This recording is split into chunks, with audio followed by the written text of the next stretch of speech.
Happy Monday! It's August 15th, 2011, and 72 years ago tonight in Hollywood at the Grauman's Chinese Theater, The Wizard of Oz had its world premiere. Hi, my name is Richard Skipper, and you're at my blog, Richard Skipper Presents. Today I'm starting a new segment where I'm going to be taking questions from friends and fans who have written to me asking me certain things about my career, questions about your own careers, and just anything in general. And someone sent me a question, Stephen Artist to be exact, wanting to know if I've ever impersonated anyone else, and if so, or if not, if there's anyone else that I would like to impersonate. Well, it just so happens that for a very brief while, I also impersonated Judy Garland. Timely, since we're talking about The Wizard of Oz today.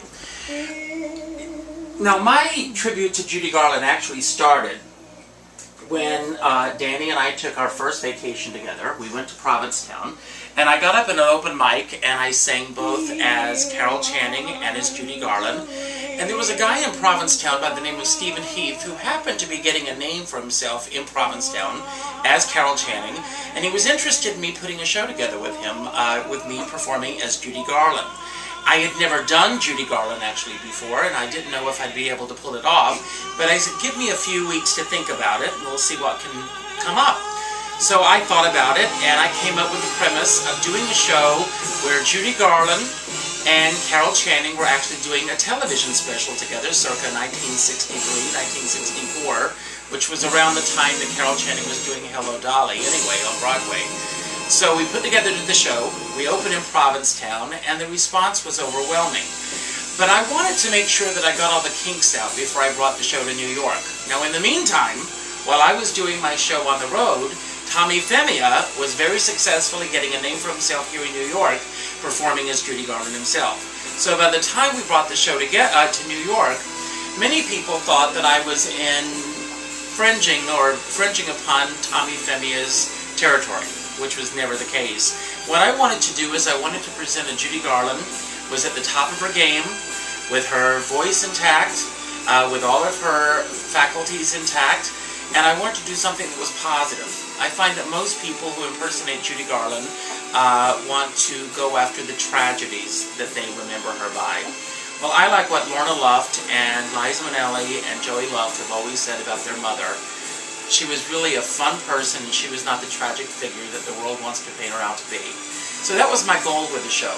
So I actually went to Atlantic City. I performed at the Taj Mahal in Atlantic City, performing both as Judy Garland, Carol Channing, and for a brief while at the Hilton I also performed as Ethel Merman.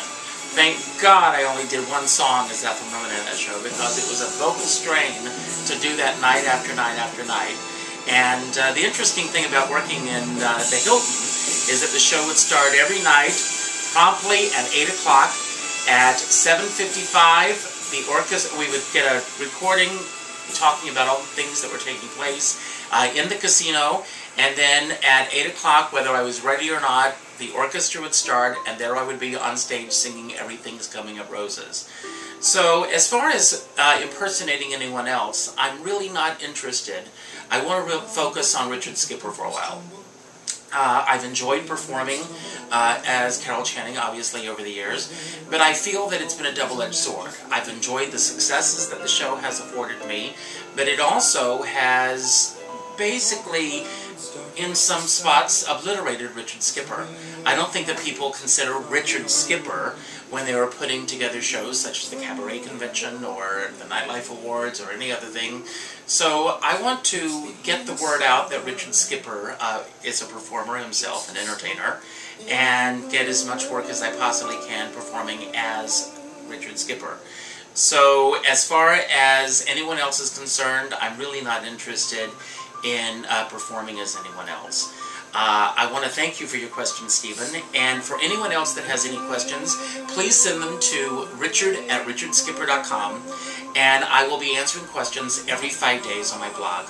Thank you, and enjoy the rest of the blog.